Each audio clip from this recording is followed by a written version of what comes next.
one constant through all the years, Ray, has been baseball.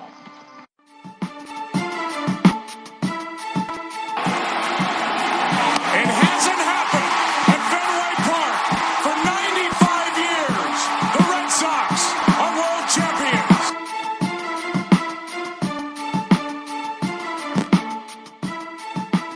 All right, everyone. Welcome in. This is Red Sox Beat again, of course, every week here on CLNS Radio. Attention, Red Sox fans. First, though, engage with your favorite sports podcast on CLNS Radio. We have partnered with Reached to develop a brand new way to talk about your favorite sports teams with all of your friends. Just go to www.reachedapp.com/CLNS and download the app for iOS or Google Play, and then you can register for our page or any of the other great pages we have on CLNS. Jess is in charge of our Reach page, thank God, because I'd have no time in my life to do that. So thankfully, Jess stepped up and did that. Great tool, Jess. What was the question you asked today? My question today was, should the Red Sox fire John Farrell? Pretty straightforward. Resounding yes. You can answer yes or no. I don't want to tell you how to answer, but it's a yes. We have 4 responses here, and we get 2 yes, 2 no, so it's not a resounding yes yet. Oh, well, who was the no? People in charge of this website? I wouldn't be surprised. Me. I was one. And Peter Flaherty the third. Not sure who that is, but thanks, Peter. Okay, so no one that I thought was actually going to answer no. All right, then. Okay, surprise to all of you, because we didn't really announce this. We have a third wheel this week. Lauren Campbell, the Red Sox Beat writer for CLNS Radio, is going to join us full-time as the third co-host of this lovely show. Lauren, welcome. Thank Say you. hello to people. Hello, people. Hello, people, exactly. Tell everyone your Twitter handle so people can... It is at @LaLaLaLauren with 4 R's. Most awkward Twitter handle on the face of the earth. Jess and I both follow her if you want to go look through ours, and also we will tweet it out a bunch of times as well, too. It's also been linked to a bunch of stories we posted with her doing the Red Sox recap. She recaps our show every week. I'm assuming she's still going to continue to do that, even though she's on the show now. We haven't really talked about it. I just kind of said that right now. But yeah, that's the case. Hopefully, yes. We talked about it. Me and her did at least. So. Okay, cool. Mm-hmm. So Lauren's going to keep doing that. So I'm sure you've seen her Twitter handle around, but Lauren's going to join us from now on. So good to have a third person on. Keeps Jess and I on our toes. And of course, next week it will just be me and Lauren because Jared will be Yes, on. I will not be here. I will not be here next week. I'm going to go to a music festival in the middle of Delaware instead of talking with you jamokes. I'm putting all the responsibility on Jess next week. So if it's a bad show, just blame Jess. Yep. Contact him on Twitter. At Red Sox Beat, of course, you can find us on Facebook as well. Again, we have a Tumblr page now, which is fantastic. So go on and check us out there as well. You can email us now because I did that as well. I don't know why, but I decided to. So it's redsoxbeatclns@gmail.com. And you can email us if you're an email hound, which a lot of people I know are still. So you can do that as well. Jess and Lauren, I gotta get used to that. I almost skipped you right over Lauren. You're so used to both of you. The script. Let's jump right in here. We'll talk about the crap team in a second that we have to watch every night. But first, let's get some MLB headlines. First, the San Diego Padres, like as of 5 minutes ago, have fired manager Bud Black after an underwhelming 32-33 start to the season, according to the team itself. Dave Roberts, the infamous Dave Roberts in these parts, will manage until an interim manager is hired. Chris Heston of the Giants threw a no-hitter last week against the Mets. He followed that up with a crappy 4-0 loss to the Diamondbacks, so kind of large averages on that one. Max Scherzer may have missed the perfect game, but he still made franchise history for the Nationals. His 16 strikeouts versus the Brewers is a single-game franchise record for the Nationals, so good job for him. The hit also was crap that he got ruined on, so that was kind of rough too, but either way. And finally, the Rays are looking to get ahead in the game. The overachieving team this year is set to install technology that tracks pitching movement and other stats that will look to help pitchers improve their game. I'm going to react to that in a second. If you want more details, there's a good art about it. Actually, Adam Bellew, I believe it was, on our site, took it up. So I appreciate that. ML brought to you by lynda.com. Over 4,500 different courses taught by experts. It's great stuff. You can learn a bunch of stuff for it. Jess and I have used it before. It's great. So go on and check it out. You get a free trial. www.lynda.com/CLNS. Free 10-day trial. You're welcome. All right, you two. First of all, Bud Black, man. Why would he get fired? I get they're at 500, but that's kind of quick. Yeah, I know they're supposed to be really good this year. I know, James Shields, all the great bats they got, and all that. But yeah, they're under 500, but it's only one game, and it's not like they're out of the playoff race, and they're a lot better than a lot of teams. So I am very surprised. I did not expect him to get the hook that quickly. Yeah, me either. They're only they're 6 games out in the division, and as Jess said, with James Shields and Matt Kemp, I don't know. I don't think it makes a lot of sense. I think it was they kind of bit the bullet on that one too quick. Yeah, kind of stupid. Heston though. Yeah, I mean, good game by him, huh? That was incredible. I guess. Did he have 3 hit batters? I thought. He did. Yeah, I think so. Yeah. That's a way to lose a perfect game. But regardless, he got the no hitter, and he's having a pretty good rookie season. He's 6-5 right now, and first no hitter of the season. If somebody's got to do it, well, not somebody doesn't have to do it, but if it happens, somebody's got to do it. And leave it to the rookie. Right, it's incredible. Rookie no hitter. It's like Clay Buchholz it's all over again. So hopefully Chris has. Let's hopefully he has a little better of a career than Clay Buchholz. Exactly. Yeah, that was fun to watch. I'm kind of surprised it took till June into the season to get a no-hitter, because last year there were no-hitters left and right. Yeah, it's been happening a lot more crazy. recently. Yeah. Oh. Also, Jeff, side note, I want to brag. Who told you to pick him up on your fantasy teams like a month and a half ago? Yeah, you sure did. This guy. I have to win something, Jess. I mean, I predicted horribly this week without you guys here, so I have to claim something of my own. Hey, you got that right. You sure did. I did. Max Scherzer, yeah, that was a nasty game. Yeah, the hit was just a little stinky bloop hit that just got over Rendon's head. It was like so close, and he went all the way and only gave up the 1 hit. So he might as well have thrown a perfect game because he was darn good. Oh, his stuff was great. Yeah, 1 hit and then 16 strikeouts. I mean, that doesn't, besides the perfect game, it really doesn't get much better than that. No, you saw his face too when that ball dropped in, because Jess, you showed me the video today because I hadn't seen it until this morning, and I was like, "Are you kidding me? That's the way you lose a perfect game." Ugh. At least he came back and pitched well, though. It wasn't like he lost it and fell off the rails after. Well, it's like he said, like perfect games and no hitters you do have to be pretty lucky, because there's so many bloop hits like that in games, and stupid hits and things that shouldn't be hits that happen all the time. So that's why it doesn't happen very much. Yeah. The Rays. And they're always doing new things, aren't they? They're always trying to figure it. Even without Joe Madden, they're still trying to. I was gonna say Joe Madden's not even their manager anymore. They're still doing this. But yeah, I mean, it's interesting to see what will happen. It's tracking pitching movements, try to improve games and prevent injuries and stuff. I mean, if it works, more power to them. It's definitely interesting. Yeah, I was gonna say it's interesting to say the least. I don't know, like interesting. We don't really know what to expect yet, obviously, because it doesn't happen. It's very different. It's very shocking. What caught my eye was someone talked about it on Twitter and was like, if the Red Sox installed it, they'd probably break the damn thing. Yeah, Adam said that, yeah. Was it Adam? Yeah, that was. And it's so true, though. Like, who knows? But if it works, it's cool. It's a smaller way to get some more pitching analysis on your little small mechanics that Clay Buchholz claims to have problems with. I don't know. But either way, that's it. Those are your MLB headlines. Those are reactions. That's first reactions you hear from Lauren. Good job, Lauren. Thank you. Just had some news come through my phone here on a Bleacher Report notification that John Farrell held another team meeting today. Man. That's always fun. This guy, every week. Held a team meeting. Dustin Pedroia said we're not going to listen to the media bowl. Almost swore, whatever. But yeah, so I want to talk about this real quick before we get to the recap, Jess, because it's kind of right in front of my face. Why does he keep holding these meetings? Is it to yell at somebody, or is it just to really try to rally the troops? Well, here's the question. Does he keep doing it because nobody's responding to the previous meeting, or does it actually work briefly for a day or two, and then they start forgetting? So he calls another meeting and says, hey, guys, remember that meeting we had? Let's do that again. So they have to have a meeting every day if that's the case? That doesn't work. These guys got to be motivated in some way. They can't rely on a meeting, a bi-weekly meeting all the time to figure out how to play. It's like a 5-year-old. Yeah, seriously. It's like a 5-year-old. Come here. Okay, sweetheart, you got to hit the ball just like this over the wall and see what happens, okay? When the pitch is not over that little white thing in front of you, let it go. Don't swing. Makes you wonder, doesn't it? No motivation on this team. Lauren? No, there's none. And like Jared said, it's like a child. You can't keep telling them the same thing. It's just redundant at this point with these meetings. I think they're not proving to fix anything. I don't know. The team's just still terrible. Awful. It's disgusting. I'm not going anywhere. But to recap the crap. To recap it? To recap the crap. To recap, trademark that one. Recap the cap. No, it was bad this past week. No, we didn't even win, first of all. So I was way off of my prediction. I don't even want to talk about that. Jess, I'm going to let you do your thing, because it was rough for me last week. I need you to just make me feel better. 4-2, man. No. I took a little bit of your optimism and tried to go with it. Well, you know what And I was happened to wrong me to when I do tried that? They were completely opposite. Yeah, so I'm just going to be bad. I'm going to be pessimistic from now on. If I'm right, I'm right.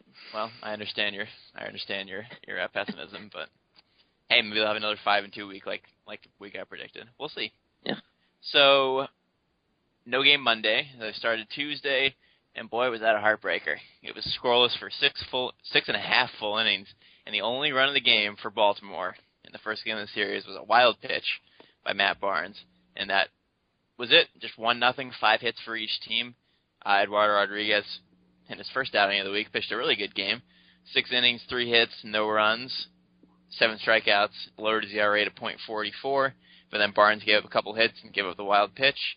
And, shocker, we'll say it again, the Red Sox couldn't score, like always. That's pretty much all I have to say about that game. It was just one bad pitch decided the entire thing, which you hate for a game to end like that. Well, not end, it was the 7th inning, but you hate for a game to be decided on that. And it was, and it started the week on a sour note, and just got worse from there. Wednesday, pitching matchup was Rick Porcello and Wei Yin Chen, and Porcello came up with another stinker. He was 4-2 earlier in the year, and now he's lost 4 straight games to fall to 4-6. His ERA is over 5. I said, see ya for my fantasy team. He's gone. And He gone. Jared had been telling me to do for about a month. I finally listened to him. Yeah, you got to listen to me, dude. Come on. Well, I was giving him a chance, and he did well one game, and then he decided to be terrible again. So he's gone now. The wonders of this pitching staff, right? Yep, inconsistent city. So he got down early. 2 runs in the bottom of the second inning, a J.J. Hardy RBI double, Ryan Flaherty RBI single. So before you could even turn your TV on, it was already 2-0. Brock Holt got one back in the third with an RBI double. And just like has happened pretty much the whole year, Adam Jones got an RBI single right in the next half inning to make it 3-1. As soon as they get a little momentum, the other team just destroys it immediately, which is pretty much the story of this game because the Red Sox got one more in the 6th to tie it, to make it 3-2, and that was as close as they'd get. Because in the next half inning, bottom of the 6th, again, 2 more runs for the Orioles. That's kind of been Rick Porcello's season in a nutshell. He always gives up the runs. We've talked about it before on the show. He always gives up the runs right after the Red Sox get a run for him. It's awful. And I told you, like, he'd probably, if there was a stat for this, I don't know if there is, I really don't, but if there was a stat for this, he'd probably be way ahead of everybody else in terms of scoring, allowing runs the half inning after your team scores. He's terrible at it. That's the exact opposite definition of a shutdown pitcher. It's like you're supposed to shut the team But it's down. okay. He's worth $20 million a year. It's fine. Not right now. Lauren, want to give a quick thought on Porcello? Oh, God. I don't know. I had high hopes for him this season, and Me too. no. I mean, I had high hopes for this team, but Didn't we all? Yeah, no, not good. Not good. I still think you can turn it around, but, 5.26 ERA is not going to get you very far. Nope. Oh. See what he does tonight. So yeah, that was that game, 5-2 final. Sox couldn't score in the last 3 innings and dropped the first 2 quietly to fall to 27-33, just as everyone thought they were getting momentum with a nice 5-2 homestand. And then 2 in a row lost, which brought us to Thursday, which was the best game of the series in terms of excitement, I would say, because another back-and-forth game, not really the right back-and-forth for the Red Sox, but they got down 4-0 in the first 3 innings, which is terrible. Obviously, it was Wade Miley. He stunk it up, gave up a home run in the first to Adam Jones and a home run in the third to Nolan Reimold. A couple other RBI singles. Down early. Red Sox did come back at the beginning. Top of the 4th inning, they got 3 runs. Not Mike Napoli actually got an RBI for once. Scored Pedroia. Pablo Sandoval got a 2 RBI double. He's been breaking out. We'll get to that a little bit more. That was 4-3, and then, just like we've been talking about, next half inning, Manny Machado home run, 5-3. Right as you get back in the game. And that was the night, or the day. No, it was the night. That was a night game for Wade Miley. Sure. 4 innings, 9 hits, 5 runs, and if you don't know what happened at this point, then you probably aren't following the team very closely because he got in a nice little heated affair with John Farrell. They yelled at each other. Miley's hair was flipping all over the place. Stormed down the steps. John Farrell followed them, and a weird situation because they were both completely different the next day than they were that night because... Oh, we'll get to that. Don't worry. Don't you worry. We'll talk about that separately. But we'll get to it was that. an ugly situation. Miley was done after 4, and it was 5-3 at that point. Red Sox were still battling back. Bogarts hit an RBI single in the 6th to make it 5-4. They waited an inning this time to go up another run. Bottom of the 7th now, Matt Wieters hit an RBI sac fly, 6-4. Then Ortiz hit a home run, started to break out, made it 6-5, got us back again. Just kept giving these fans hope. 4-3, 5-4, 6-5, and they lost 6-5 because they couldn't score in the 9th inning. So, They're the worst. This team's the worst. and that was your series. Over. Shocker, they got swept by a team who's been just as bad as you have been over the last couple weeks. Yeah, that was the thing about that series. Like you were basically almost at the same record essentially. I mean, the Sox were 27-31, and the Orioles were 26-30. So the Red Sox had one more win and one more loss, which is essentially the same. And they got swept, and that pushed them farther back. You got to win those games. You are 8 games back at first, and the Orioles are the next team above you, 3 games back at first. Exactly. That series just totally ruined all momentum and all hope to get back in the division at this point in the year. So that was that series. That brought us to a weekend series with the hottest team in the league. This game, yeah. The Friday game. Yeah, so Orioles came into town riding a 8-game winning streak at the time. Now, you thought the Red Sox were going to... Well, okay, so my thought in coming into this game was the Red Sox are on a 3-game losing streak, Blue Jays are on an 8-game winning streak.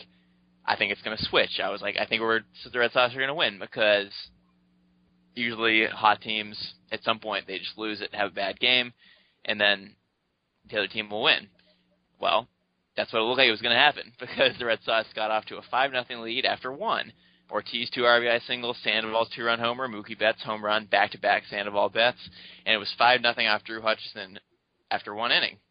So, of course, I thought, wow, I just thought this, and now they're doing exactly what I said. So everything was great. Everything was fantastic. For once, I'm right. Yeah. I felt good about it. And then Pedroia had a home run in the 3rd after Toronto got in 1 run, and it was 8-1 after 3 innings. 8-1. I was like, this is fantastic. They're finally breaking out. Life's good. They're going to win a game. They're going to break the streak. Too easy. All is well. Well, all wasn't well because Toronto just chipped away. Ryan Goins RBI double. Jose Reyes RBI ground out. Josh Donaldson RBI single. And it was 8-4 off Joe Kelly after the 5th inning. So they're a little closer. Still not quite there. He came out of the game, and then the 7th inning happened. And boy, was that an inning. They did it all with no outs. 9 runs, 8 hits for the Blue Jays with 0 outs. How do you can't get an out? You have to get an out, by luck at some point. Like a wimpy ground out or like a something, yeah. Strikeout or maybe a fly ball. How do you do that? And, I have a little bit of happiness because Russell Martin hit a triple, and that was nice. I don't want to hear about your fantasy team. But, other than that, I mean, at that point, too, I was like, all right, they're going to lose. Let's just hit the triple and be done with it. So, yeah, but, still, how do you not get a single out just out of sheer dumb luck? And it was all, until Martin's hit, it was, all singles. It was just, hit after hit after hit after hit. You know, it was a double. It was a single and a double to start it, and then single, single, single, single. It was like they were shaking a champagne bottle, and then Russell Martin popped the cork off the top, and they started celebrating. It was insane. That's a good phrase. And then Justin Smoke popped the bottle even more off with a home run. Yeah, crazy. So that inning was Matt Barnes and Junichi Tozawa. Neither of them got an out, and they gave up 7 hits and 8 runs combined before Lane came into the game. He gave up his home run, and finally got 3 outs. And that was it. I mean, the Red Sox, they had a chance. They came back. Bogarts got a single, made it 13-9. And then the Red Sox had the bases loaded in the bottom of the 8th inning for Mike Napoli. And you all expected him to hit a home run, and that was dumb of you because he was going to strike out, and he did. Because he's one for his last 20 and can't even get in the game now. So is he under 200 yet? I think he might be at 200. Exactly? Okay, well, he's going on 200 I can tell you here. He's at 200 exactly, yep. Good. Okay, well, he sucks. Yeah. Let's get him off the team. Let's just keep him from playing. Put Nava at first base. Bring him back off the DL. Yeah, I don't care. He's hitting better than that. Nah. It's awful. And look, I'll give you a little bit of optimism. When they lose like that, they usually don't score a couple runs after the fact. They actually did. Yeah, they battled. And they had chances. They just couldn't hit timely. But still, come on. You were winning 8-1 in the 7th inning. Yeah. Well, no, it was 8-5 by then. But still, come on. What are you doing? 8-1 going to the 5th. Going to the 5th, you were up 8-1. Yeah. I'm okay with 8-4 because that's who they are. They're going to give up some runs, especially to a team like that. They have a decent lineup. Especially Joe Kelly. Exactly. Yeah, and it was Joe Kelly. But, like, you're up 8-4, and then you give up that many runs with no outs? I don't get it. It's just, I don't get this team. It's just, they're all crap. Yeah, it was an ugly game. Here, Lauren, you probably have opinions on the game, too. Oh, that was just painful to watch. It was just, I don't understand how you blow a 7-run lead. I don't. So quickly, too. Yeah. You put Joe Kelly on the mound. That's what you do. Yeah. It wasn't him. It was the bullpen. Yeah, well. It was terrible, and it was just, they looked sloppy, and it was just like, just watching that game, it was like, this is our season in a nutshell. Like, this is exactly It's awful. Except terrible. Worse, really. It really was worse than the season in a nutshell. Yeah, it's bad. This is becoming the season, though. So Saturday felt pretty bad, too, Jess. Not going to lie. So I know that the blowout was bad, but Saturday felt pretty bad, You think Friday was the lowest point of the year, so we moved to Saturday, Toronto again, and the Red Sox actually put up a game, and it's close. So close that even went in extra innings. We'll get to that. So, yep, Jays with a 9-game winning streak at this point. Got off to a quick start. 3 runs in the second off of Clay Buchholz. He always has rough starts, and then he settles in. That guy. 4-0 Jays after the top of the fourth. Once again, the Red Sox battled back. Bogart's RBI single. Sandoval 2 RBI single again for him, and it was 4-3. And then 2 innings later, Ortiz hit another home run, tied it at 4. So another good comeback, and the team actually didn't give up more runs after that, which was great to see. So then nobody decided to score for the next 4 innings. We headed to the 11th inning, and Russell Martin ripped everyone's hearts out, who actually thought we were going to win a game. Hit a home run off Matt Barnes, and that was that game. Now all of a sudden you got a 5-game losing streak. You lose a heartbreaker after the night after losing another heartbreaker, and now you're sitting in the basement even further at 27-36. You think we'll get better, right? Maybe win 1 game. So they come out, Eduardo Rodriguez yesterday on Sunday. Oh, our savior, Eduardo Rodriguez, we're actually going to win a game. And the first 3 innings, he was fantastic. Didn't give up anything in the first 3 innings. And then he decided to give up 9 runs in the next 2 innings. Just when the team needed a good pitching performance, not a bad one. Because he was, like, due for a bad game, though. I know, and that's why you can't rely on one guy. It's just a crappy situation to have your bad game. But, I mean, at this point, the way the week was going, he was due to have a bad game then. Especially against a team with 10 straight wins and a great offense. Yeah. Makes sense. It's just, I don't even know. Like, obviously, like you talked about Saturday, how they were down 4-0, they tied it back up. At that point, it's like, oh, there's a little bit of hope here. Okay, they're going to come back, use the momentum, and then Russell Martin tears your heart out. Yesterday, Sunday, awful. Just, the entire game was hard to watch. This is what this team is, unfortunately. And, I mean, this week is a little worse than it should be. But, like, this is what this team is. They'll win 3, and, like, the Oakland sweep was great, but Oakland's worse than you are. Right. They're basically like a AAA team. You got to beat teams that are better than you. Yeah. Other than that, they've done nothing. And we overreacted to the Angels series that time when they got swept too, Jess. We did the same thing. I know I did. Like, we all got, we're going to use this momentum. Then the week after the Angels series, they won what, twice? Same thing happened this week, only they didn't win at all. Yeah, it's annoying because they keep giving us hope. Like in that game, yesterday it was 10-0, and then all of a sudden it was 10-5 after Ortiz's home run. But too late at that point, and then gave a couple more runs in the 7th, and then all of a sudden it's 13-5, and you're like, wow, 13 more runs, 31 runs in 3 games. And I saw a great stat, which obviously we poured over after May. The Red Sox scored 82 runs all of May. Toronto scored 31 runs in 3 games. Come on. That sums it up. Like, come on, really? Basically sums it up for you. Brutal. I know they have a great offense, but that's just pathetic. Yeah. So that's your week. 0-6. Now we're 27-37. Far down in the basement of the AL. Well, not far, but farther.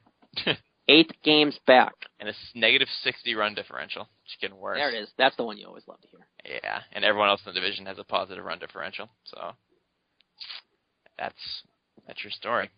Did you get an MVP this week, Jess? Yeah, I mean, there were good players because the Red Sox did score runs, just not the right way. David Ortiz had a really good week, which is actually really encouraging, obviously, because he's been playing like garbage, and he's been telling people he's not done, and he at least proved for a week that he's not done because he had, going back to the beginning of the first series, he had 7 hits, a really nice 5 runs, 3 home runs, and 7 RBI. That's a great week. He played. It is a great week, really surprisingly. well. Yeah. didn't amount to any It's nice wins. to see him play but- well. Right. And then Pablo Sandoval had 3 straight games where he had 2 RBI, and he had a triple, he had a home run, so he also had a really good week. So I'd say you got to give co-MVP to the 2 of them, because obviously no one else did anything that fantastic. I mean, there were some home runs, like Pedroia and Betts hitting home runs, but unfortunately, none of it amounted to wins, and that's really all that matters. And for the first time ever, Jess came up with an LVP. He made something up because of how bad this guy was this week. Yeah, Wade Miley, least valuable player, because he fell apart and made a little scene and got a lot of people even angrier at this team than they already were in the first place. So I was really hoping you weren't going to read what you actually wrote on the no, piece of paper. of course not. I was like, wait, hold on. Don't. He was like, Wade Miley because. I'm like, no. Don't finish your sentence. No. Oh, Well, let's man. talk about that mess now, because that's leading to our next topic, and he definitely was the Beautiful segue. He was the low point of the week, and it just kind of summed up the 0-6 week what happened. So here, you know Beautiful. what, All right. Lauren, tell us what happened. He lost his mind after he had a terrible outing, and he acted like a child. He stormed away. He stormed into the clubhouse, and I don't know, after Farrell kind of backed him up, which was weird. But then the next day he's like, oh, it was totally unacceptable. So it's making me think of the Bobby Valentine era where the team's just falling apart and they're just losing their minds. I don't know. I'd almost rather the Bobby V era, because at least he was entertaining. Yeah, no, that's true. He was. John Farrell's so mundane. He's just, we're trying to get better. And I just feel like with a little bit of, he had a little bit of tight soreness, so we kept him out, and we're going to evaluate him and get ready to come back to the next He's day. pretty And we're going to see scripted, what isn't he? He's Yeah. so scripted, and I'm so sick of it, and that's part of the reason why he doesn't fit here. Someone needs to blow some smoke under these players' rear ends, and he won't do it. No, he won't. He's too connected to the players, and he's been with some of them since when he was a pitching coach. So they probably think they can get away with this kind of thing with him, and now it's just falling apart right in front of his face. But why would they want to get away with it? Like, don't you want to be a motivated team who's going to play well? And Clearly play for they a manager? don't. Right, I know. It's the thing, but why? Why is that? Because Hanley Ramirez is on the team, and he doesn't give a crap. He's a terrible but attitude. anything- We already covered that. He has a terrible attitude. And Yep. I know. Still think that. Of course he does. So you have a couple scenarios now you can play out with this, because obviously they changed their tune. So, one, why would they change their tune? I know what I think, because I think it's a matter of they've said what they really felt after the game. And then someone, either Ben Sherrington, Lucchino, or ownership came down and said, you guys can't talk like that. Switch your roles tomorrow. And I really think upper management had something to do with the why it turned around so quickly. Because why else would your tone of voice? You can't go from, I think he's very compassionate and I respect his competitiveness and his level of competitiveness every night, to I think it's unacceptable and I won't accept it and I won't allow it and I think it's wrong. Like, you don't just switch scripts like that in 24 hours. Well, the other thing I thought, I don't know all the things about the inner workings, but do you think they possibly saw what fans and everybody was saying about how stupid what they said was, so they decided to change it? Could that have been a possibility? Probably, but wouldn't that be ownership coming down and saying something? Because I don't think John Farrell has anything, cares at all what we have to say. Well, that's what I was saying. Like, would they really care what people have to say? Probably not. But yeah, I guess now that I'm thinking about it, it does kind of seem like it was a management thing. Because I don't think John Farrell just can turn around that quickly, and I don't think he's built like that. He's been so mundane his entire professional, managerial career, that I don't think he's going to turn around and just be like that. He's never done that, even with the Blue Jays. He was never that kind of manager. Yeah, I don't. Lauren, what do you do you think? Do you think it was management? Yeah, because he's very, like we just said, he's very scripted. He's very by the book. I don't think he would say something and then less than 24 hours later come out and completely reverse what he said. Yeah, I don't think there's any question that what he actually thought was the first thing he said. No. I blame Larry Lucchino, because I blame Larry Lucchino for almost everything with this team. For probably good Lauren, reason. you'll learn very quickly, I do not like Larry Lucchino at all. You're not the only one. A lot of Yeah, people you don't say like it. It's not hard to hate him, but I don't know. I just think he's a big problem. But I heard something come up kind of during the week when this happened right away, and I'm intrigued to see what you guys think about this. It's people thought maybe, now do they have to get rid of Wade Miley to make an example, because you can't fire John Farrell now, because if you fire John Farrell, then you're kind of siding with Wade Miley and saying, if you don't like your manager, yell at him and we'll fire him for you. So does Wade Miley have to get punished at all for this? Well, that was my reach question before the last one. If they should do anything about it, and the most most people's response was that they should just give him his next start and that it's not that big of a deal, which I was somewhat surprised at and somewhat not, because it's like, yeah, like is it really worth punishing over? But it might be just because of how the team's going and just to show like some kind of accountability, like, hey, you're not gonna pitch your next start if you act like a 5-year-old. So it's I don't know, it's a tough situation to figure out what you should do. Do you remember what I answered? I don't remember. You said the same as me. You said he'll start his next start. Stuff like this happens. Yeah, that's what I thought, because I really believe that that's the case, because, look, I'd rather him do that and get fired up than have no emotion. Like, that's like the first thing of, like, fight I've seen in this team all year. I'm okay with it. I mean, granted, he probably shouldn't have flipped out. He was sucking. He gave up, 3 home runs? Yeah, if he actually had, like, a valid argument, maybe. He was terrible. Like, dude, get off the mound. You were terrible. You were awful. Like, if I was John Farrell, and then John... 4 innings is good. John Farrell, if I was John Farrell, I would have done the same thing. I would have stalked him down the tunnel and been like, are you bleeping kidding me? Shut your mouth, go sit on the bench, and we'll talk about this later. Right. Like, you don't do that. It's one thing if he was, like, pitching well and it was just because of the pitch count or something and, like, there was a reason for him, but he was terrible, like always, and there was a reason for him to come out of the game. Well, everything's magnified nowadays, too. Like, you know if something like this happens that everyone's going to be all over it. Gotta love Twitter. They were. Oh, yeah, we were all over that. It was great. Yeah, it was... Dumb hick. Yeah. Best thing about this, though, was, and you know how bad it was, and Jess, I think you know where I'm going to go with this, it was the fact that, if you ever watch this, and you all do, you have to watch the game somehow. It's a matter of, those guys, in terms of Don Orsillo and Jerry Remy, they're pretty sugar-coated with things, and they pretty much always favor the team. No matter what happens, they try to make it sound nice to keep the fans around, and to keep those lovely Pink Hat fans around. Those two were even on them about it. And they were saying stuff like, oh, that's not okay. He shouldn't be doing that. That's not okay. He pitched poorly. They were on him about that. That's when you know it's bad. Yeah, like I told you today, I didn't hear them say it. Lauren, did you hear them say that stuff? I didn't hear it, but I read about it, and I was just like, that's when you know that they've given up on this team, too. Like, I feel bad for them.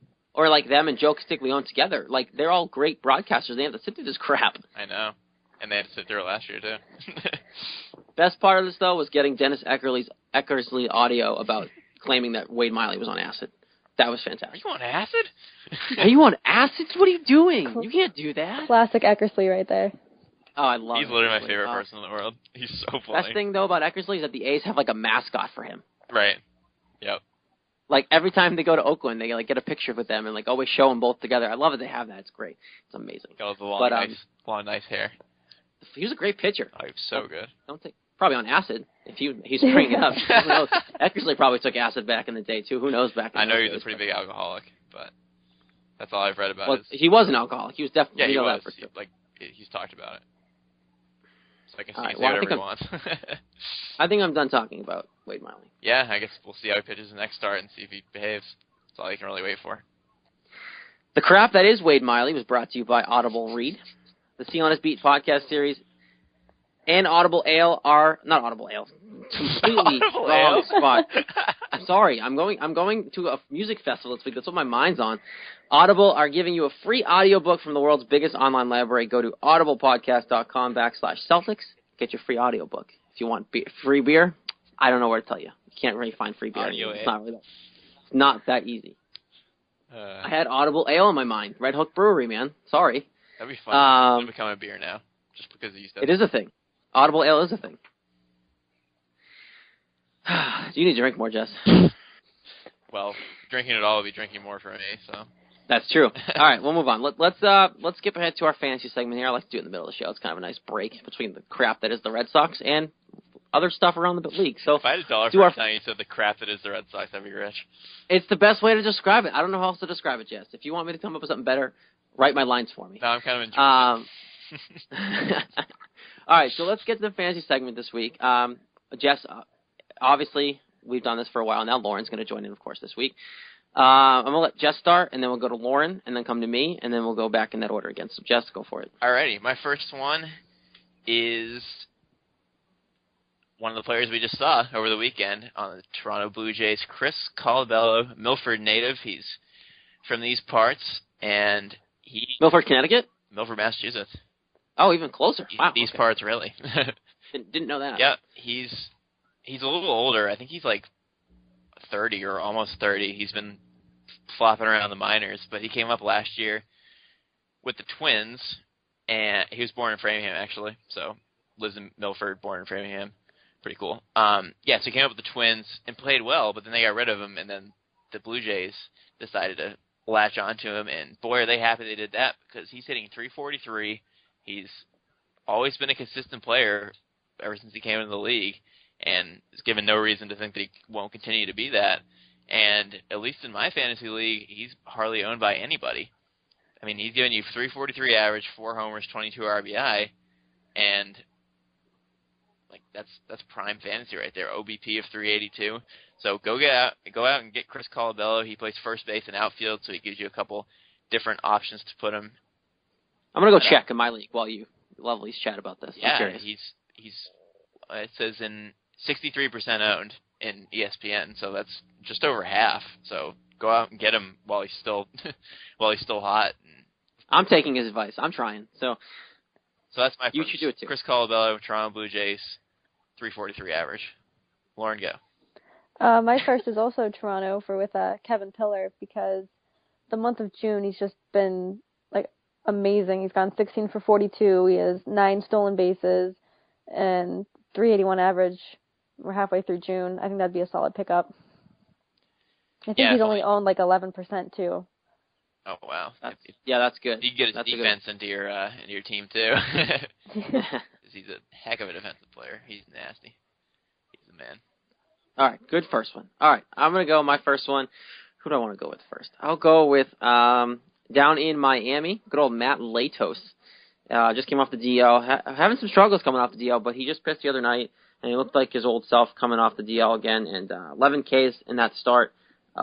He's a strikeout guy, so if you need some strikeouts, I would go put him on as a lower end starter. Obviously, he's not completely 100%. Probably, it doesn't look like he's 100% to me, but I still think he's a value. In my league, not in my league, but on Yahoo, I saw he's only 55-60% owned because he was on the DL, so I would consider trying to see if he's still there. If not, even worth a trade, because he probably doesn't have that much value to whoever has him, so you could probably sneak him in for cheap. Yeah, it's a good one. And don't forget, it's M-A-T, not M-A-T-T. I know, he's Jess, a different kind of Matt. He's Matt. I agree. He's like I a spelled doormat instead of a Matt name. No, he's not a doormat. He pitches well. Stop it. Yeah, I don't want to talk about him. Don't compare him He's to not a doormat. Sorry. Jess, go. But go get a Matt Latos. My second one is a Pittsburgh Pirates starter. Probably haven't heard of him. I know I hadn't heard of him. Charlie Morton. Don't look now, but he's 4-0 with a 2.05 ERA, and he's just heating up. He's a good pitcher, and because he's in Pittsburgh, nobody really talks about him. But those are great fantasy numbers. That's better than any pitcher I have on my team, I can tell you that. And he's pitching more consistently now. He didn't start pitching at the beginning of the year, but now he is. So if you want wins and a great ERA, go out and get Charlie Morton. And building off the pitching, I'm going with Jamie Garcia from the St. Louis Cardinals. He's healthy, so that's number one. Through 5 starts, he has a 2.08 ERA, and over his last 28 innings, he struck out 21 and walked no one. So I think that's a pretty solid pickup too. And I think in Yahoo, he's only owned 40% of leagues. So I had no idea he was that good. Me either. Healthy pitching is always a good thing. Yep. Because DL stints are not fun. Just remember when I started the year, I had 3 out of my 4 starting pitchers, my top starting pitchers were on the DL. Right. Awful. They still are. Not gonna work. I dropped a couple of them. Awful. Anyway, all right, my last one, I'm going to stay on the pitching side of things, but I'm going to go reliever. Carson Smith in Seattle has officially gotten the closer job from Rodney out there in Seattle. Good. Rodney's terrible. Yeah, he got the last 2 save opportunities and converted them both. Got good stuff. He's got a great fastball. Oof, killer fastball. And yeah, Rodney's clearly out. He's not been great for them. Seattle's been a rough year anyway, but any save opportunity seems like it's going to go through Carson Smith as of now, so go out and get him if you need some saves because he's probably going to get them. If the Mariners have a chance to have saves, he'll probably get the opportunity. So that is my second one. So recap here, Jess, Chris Colabello, and Charlie Morton. Good picks there. Lauren had Kevin Pillar. Pillar? It's Pillar. I think it's Pilar. Is it Pilar? I think it's just like Millar except with a P. Okay. We'll go with that then. Kevin Pillar. You seem confident, so I'll go with it. Kevin Pillar and Jamie Garcia. If you're confident to me, I'll believe you. And I gave you Matt Latos and Carson Smith, and there you go. There is your fantasy segment. Also new, Jess, I'm going to give you a little shout out to your new article. We're going to have a fantasy article on CLNS Radio's Red Sox page, and you and Lauren are involved in it. So if you want to talk about it quickly, go for it. Yeah, we're going to do a weekly fantasy article. It's going to be me, Lauren, Lars Yesteby, who's our new Red Sox writer, and then Adam Ballou as well. The four of us are going to take it on, and we're going to each do a couple of ads and drops for each week and give a little short description of why each guy should be added and dropped. So it'll just be like kind of an addition to what we do on the show. We'll be doing drops as well as ads and be doing a little couple sentence descriptions. So those would be a good inclusion just to add on to the show of more fantasy advice that people can come to our website and listen and read. Jess might have the same people. Lauren might have the same people. They might not. So you might have to listen and read and do both to see if they change their minds between article and podcast. That's right. And, of course, you'll have to listen to hear me because I'm not part of the article. So it's fine. So you have to listen either way. You have to go to both, right? You get everybody's opinion. Exactly. So it's going to be good stuff. I don't know when are you guys starting that? I'm thinking about starting it this week if we can get it off the ground. Okay. Cool. All right, so keep an eye out for that if you haven't already seen it, because who knows when you'll listen to this show. Let's move on now. Good stuff in the fantasy segment. John Farrell did something that I was very shocked about, and we've been talking about firing John Farrell. I'm still all for firing John Farrell. But he called out Hanley Ramirez because if you didn't see it, Hanley was on second. He ended up getting caught at second because he leaned the wrong way and the whole thing. But either way, it was terrible base running. And that's what he got called out for. And John Farrell came out and said something in the media. I don't remember the exact quote. It's not in front of me. I can find it. But to the lines of he called him out for not hustling and not being smart and realizing what the situation was. Was it harsh enough? Was it too harsh, Jess? Lauren? We'll hear. I know this is probably the first sign of life we've seen out of Farrell criticizing his players in public at all. But, is it a good first step? What's going on with this? Is this something we should brush under the rug? What's going on? Well, I'm going to let Lauren answer it first, but I got the quote here. He said, that's got to be through some anticipation of the given play. We get doubled off in a bases-loaded situation in the first inning, hit line drive, you're schooled to fight back and do what you can to get back safely. That didn't happen. What happened was Xander Bogaerts smashed the line drive at Josh Donaldson, and then Josh Donaldson was actually paying attention, unlike Hanley, and doubled up Hanley at second to end the inning. So, Lauren, I want to hear if you think that was a good thing for Phil to do or if that was out of the line. I think I'm okay with it because that just shows his frustration with the team and just the sloppy base running. And when you have someone on base like Hanley Ramirez who can score probably on a single, you want him to be paying attention. So I think that was just frustration on Farrell's end and just being like, why can't we score when we have runners in scoring position, especially when you have good base runners on. And you had a good batter at bat. You actually had Xander Bogaerts hitting. So, yep. You expected to score some runs there. And he would have still had the chance had he just been paying attention and got back to second. Who was hitting behind Xander in that game? I don't remember. I think Xander was hitting fifth, so probably Napoli. No. So he would have struck. Wait, what day was this? That was Saturday, right? Saturday? Napoli wasn't in the lineup Saturday. So it would have been somebody else. I think it was Pablo. It would have been Pablo, yeah. Who's been hitting well. So you had a chance if you didn't get doubled up. I was trying to make the point if it actually held up. Right. It does. So because he just completely leaned 2 steps the wrong way. He could have gotten back if he reacted quicker. My opinion is I love it. I think it's great because I'm not ready to kick Farrell out the door quite yet. I want to see what they do over the next couple weeks because I guess I'm one to wait for people. I guess I've always been like that. But I like it because it shows, first of all, I think that Farrell can see that he's on the hot seat. He'd have to be blind to not see that he's on the hot seat, but I'm sure he sees that. He sees that he's probably losing control a little bit and is trying to make up for that in a way and calling out specific guys. And I think he has every right to call out Hanley Ramirez because his attitude's been so bad all year. So I think that was a good thing. It was the right guy to call out, and it was obviously a big situation and could have turned the game around dramatically if they got a big lead because they would have had a lead rather than be down 10-0. So I love it. I think it was a good move, and I hope he does more of it. Jared? Well, you know my stance on this. I'm not going to try to repeat everything you guys said, but I want to kind of offer a counter argument to that because I loved it, every second of it. But a lot of times people always say, Hanley's not the right guy to pick on because of what his history in L.A. and Miami, where he just doesn't take well the criticism, and you need to kind of like, I wouldn't say coddle him, but I guess that's really what it is. He needs to be coddled.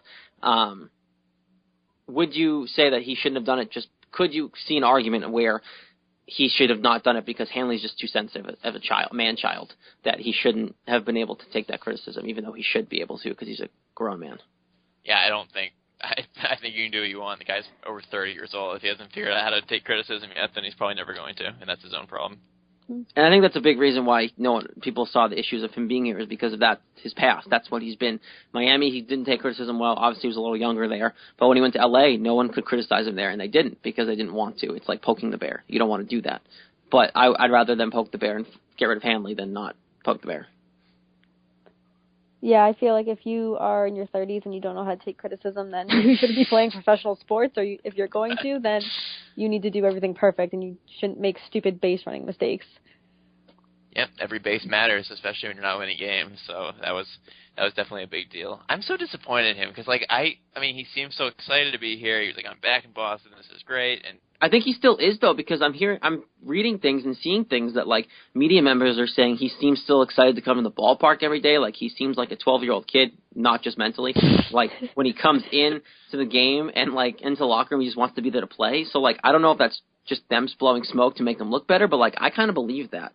And, like, he loves this game. Even when he got signed, he said he loved to be back. He was so excited to be back. I just don't know what's going on through his head. I mean, it's the way he's been his entire career. But, like, I believe it when they say he shows up wanting to play every day. I guess he's just a strange dude. He just wants to hit. He doesn't want to play left field. That's only one part of the game, unfortunately. But, hey, I don't want him to play left field either. So, I mean, I got one thing in common with him, I guess. But, yeah, we don't need to talk about too long with Farrell. Do you guys, quickly, Jess, do you think he should be fired yet? Nope. Farrell, no? Nope. No? Lauren? I do. I want him out the door. Thank you. Okay, and I'll break that tie. No. Resounding yes. Why? Yes. I mean, give me your reason. at this point, I don't think anything's really going to come of it because it's kind of late. It should have happened like 3 weeks ago. But I still want him gone. And I would love to see, I'm not taking credit for this because it wasn't my original idea. I heard it on Felger and Baz here in Boston. But I really would love to see Ozzie Guillen get hired just because he would make it so much more of an entertaining second half of the season. No, let Farrell figure it out and see if they can turn it around. I think he'll finish out the season. I think, like you said, it's too late to fire him now. The damage is done. They're 10 games under 500, so I think he's just going to finish out the season, and then the day after season ends, he'll be gone. But what would it accomplish, though? Does management go with him? I hope so. You hope so. I think Jess, this is why Lauren and I both probably, at least I know I do, but I'm assuming Lauren is on the same page as me with this. Except for 2013, which clearly wasn't on John Farrell, it was on somehow those guys winning by the magic power of beards. We'll leave it at that.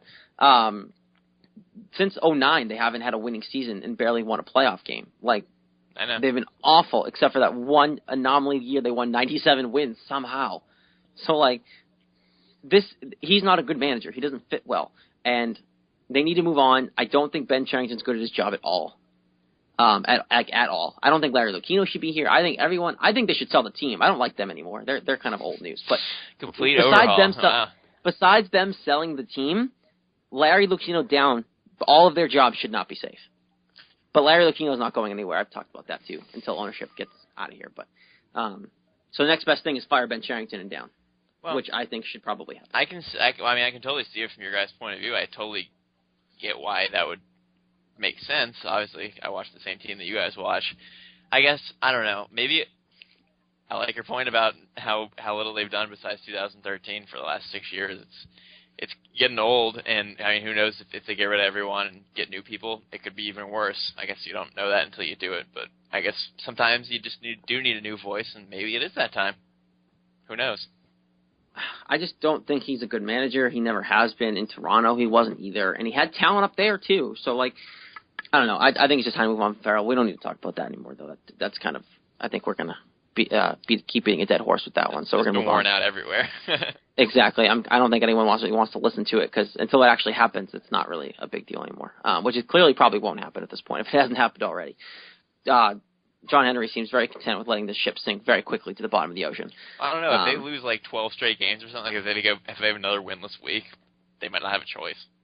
Especially now, though, one thing, too, quickly is like now that Black got fired and they're only a game under 500. Gives you Do more you think reason that puts to the Red Sox any pressure at all to fire him? I think it does. Definitely. Because, like, now that you have a guy who was hired and a roster put together crazy, that we all thought the Padres could challenge for the division this year, and because they put a great team together, and now they're underachieving, so now the manager's got to go. But they're only a game under 500. Red Sox are, 10 under, you said, Lauren, and 8 games back in the division, and a crappy division nonetheless. Like, there's got to be some accountability for that. You can't just let the ship keep going because it's not going to reset itself.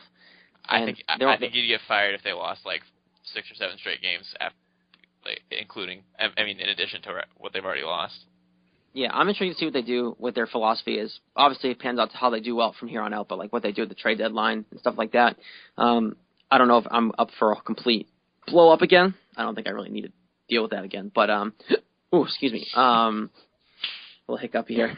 So we'll see what happens there. Obviously, it depends on how they play from here on until end of July. This is a big week. I say it every week. This is a big week.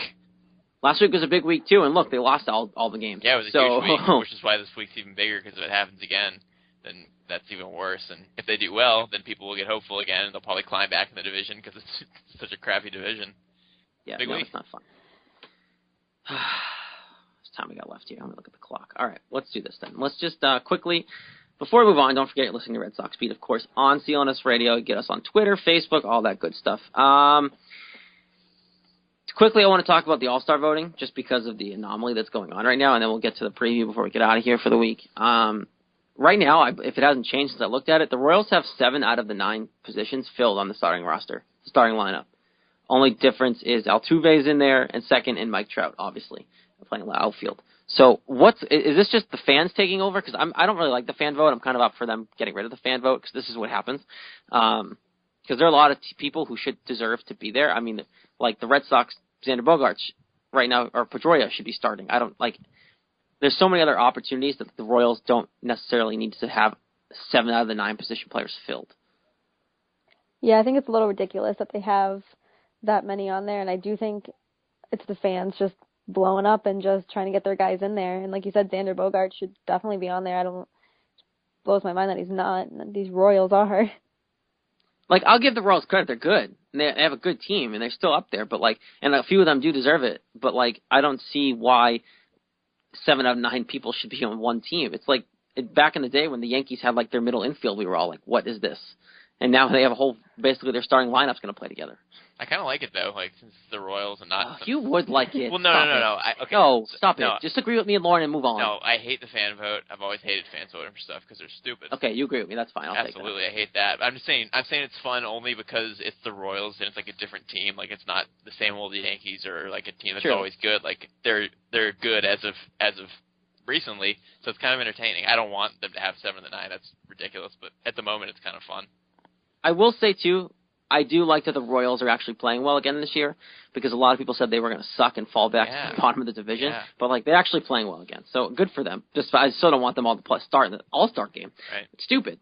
But I do like that they actually have a good team again. But where's the love for the Astros? They're better than the Royals are.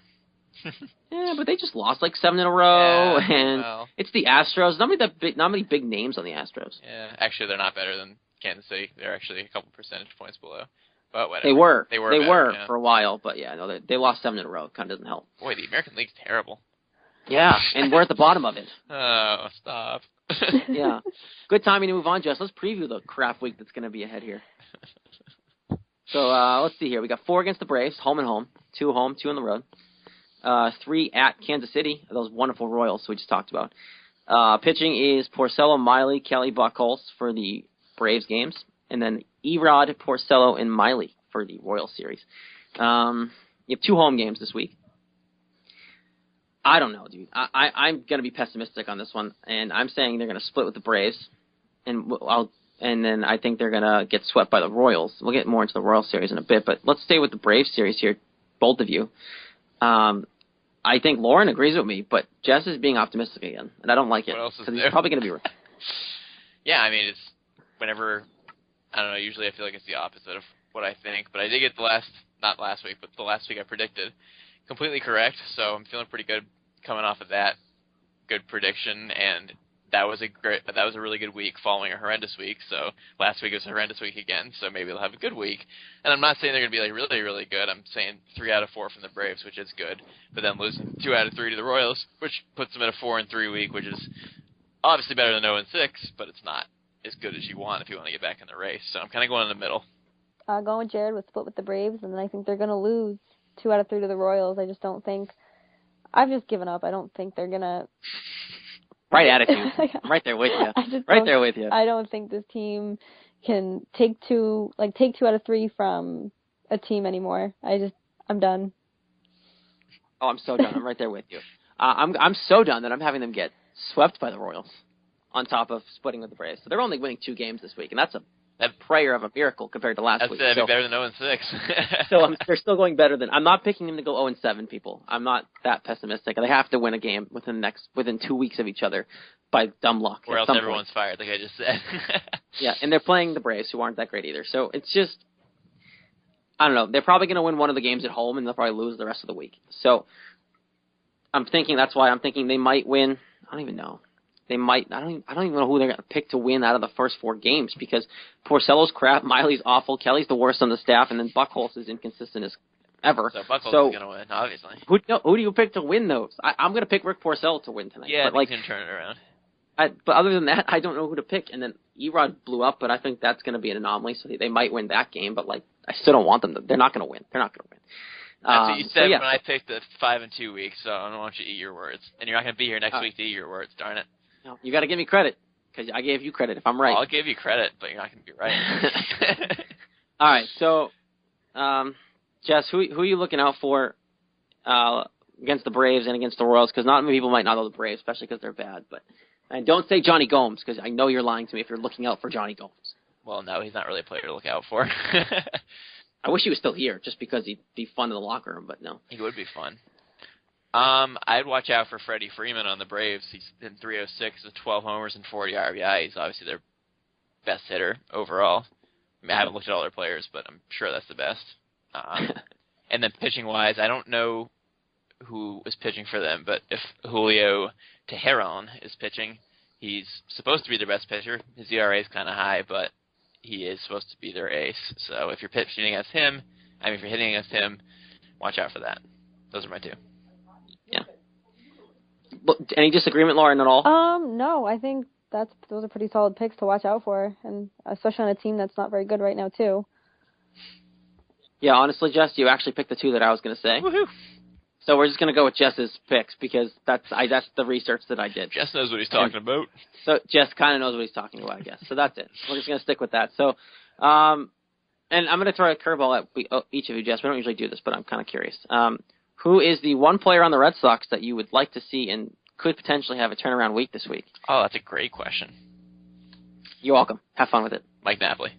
I'm going for it. Oh, Mike God, Napoli. that's bold. That is bold. That is bold, my friend. Well, 2 days off. He's getting his head back into the game, and maybe he'll turn it around. Wow. I'm going the same. I want to see this guy break out. I know what he's capable of, and I love Mike Napoli. And I'm ready for him to start hitting and stop sucking. It would help the team so much, too, if he could just do anything. I know. Just at all. Anything at all. Just hit the ball. Yep. Singles, I don't care. Yeah. I don't care if you walk with the bases loaded. Don't get out. That'd be a run. That's great. Yeah, it's an RBI. Exactly. Up your RBI total. Mike Napoli, please give us anything. Yeah, I'm disagreeing with both of you because I know it's just not going to happen. I'm going to go Mookie Betts. That's a good one, too. Because he obviously just ran into the wall. We didn't really talk about it, but just crashed into the wall hard the other day. He's back in the lineup tonight as of Monday, so it looks like he's going to get back. But he obviously hasn't been great as of late. Been demoted down to the lower half of the lineup. Hasn't been hitting leadoff because of Pedroia's success, and they've been hitting Brock Holt second, which is weird, but it's working. So whatever. As long as Xander Bogaerts hitting above 5th, I can't argue. But yeah, no, I look for Mookie Betts to turn it around because he hasn't, and I just feel like this kid has too much talent to not turn around at some point. Because at the beginning of the year, he was hitting okay, and then he kind of started to play a little worse, and his timing seemed off. But I think this week's the week, especially against the Braves with 2 at home. I think it's a good timing for him to come back and recoup himself a little bit here. That'd be great if both of them did. That would help a lot. See, I went more realistic. I wasn't over the top exaggeration. Yeah, but like I usually am. Well Yes, either, I was actually very realistic this time. Yeah. What's Betts' average? Do you have it off the top of you? If not a big deal. Yeah, it's 237. Oh. It's not very good. I mean, it's not 200. Well, no, but So I'm taking the odds and making sure Mookie Betts is better. Whatever. well, let's right. hope they're both better. Let's get Napoli up to 220 and Betts up to 250. If only. All right, we're out of time. We're gonna end it there. That's it. I don't want to talk about Mike Napoli anymore, so we're gonna end the show. Sports fans want to engage with your favorite CLNS personalities? Download the Reached app today for both iPhone and Android. Are you a fan of the Red Sox, Bruins, Patriots, or Celtics? Make your voice heard. Join your favorite show, and our host will ask the questions. Maybe your answer will get heard on air, and it has. Jess has read verbatim the responses that you guys have given. Download the Reached app today at reachedapp.com/CLNS. You can find us again on Twitter at Red Sox Beat. Jess, I really don't remember your Twitter handle. Can you just say it? I really always screw it up. At CLNS_Jess AN. And you can find Lauren at la la la, whatever. What is La it? la la la la la la. La la la Lauren, 4 R's. Okay, there you go. 4 R's. Is it 4 laws or 3 laws? La la la. It's 3 laws before Lauren. And then 4. 3 laws, Lauren, with 4 R's. Yes. Okay, that's what we're going to have to say from now on. La la la la Lauren. Of course, you can find us on Tumblr, Facebook, Twitter, the whole 9 yards. Email, too, like I said, it's Red Sox Beat, CLNS@gmail.com. Lauren, great job. Thank you. Thank you for having me. I had fun. Yeah, you're not going anywhere. I'm stuck. You're not going anywhere. Whether you wanted to or not, you're not going anywhere. Next week, Jess and Lauren will have you covered on Red Sox Beat because I will not be here. So Jess has the responsibilities. Again, it's all on him next week. So any problems, contact Jess, not me. I won't be here. That being said, great show, both of you. Other than that, nothing really left to say except for hopefully the Red Sox at least win a game this week. Crap, starting with the crap that is the Red Sox. Until next week, Jess and Lauren, I'll talk to you guys in a few weeks. Everyone, enjoy what you can with the baseball team. See ya. Bye.